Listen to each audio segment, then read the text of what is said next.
welcome to my vlog. Ayan, dito kami sa Lynn. Ano yung tulaw? Nagbablog pero hindi alam kung saan kami park. Ayan, kasama ko si Love. Ayan, namasyal kaming dalawa kasi wala sa plano yung aming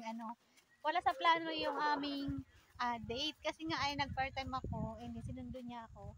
Tapos napagkusunduan namin na pupunta kami sa park kung saan malapit lang sa amin, guys. So, ayan guys, pakita ko sa inyo yung park dito. Ayan. Sila, mamumulot daw siya ng sampalok. Bumalik naman kami dito sa may sampalukan. Naglilihi yata yung aking mister eh. Buntis yata to eh. Ayan, buntis yata yan siya oh. Naghahanap siya ng sampalok. Tingnan mo oh. Diba? Tapos sabi niya sa Chinese daw ang sampalok Mandarin. Hindi sa Chinese daw Mandarin daw, ayan oh, tingnan mo.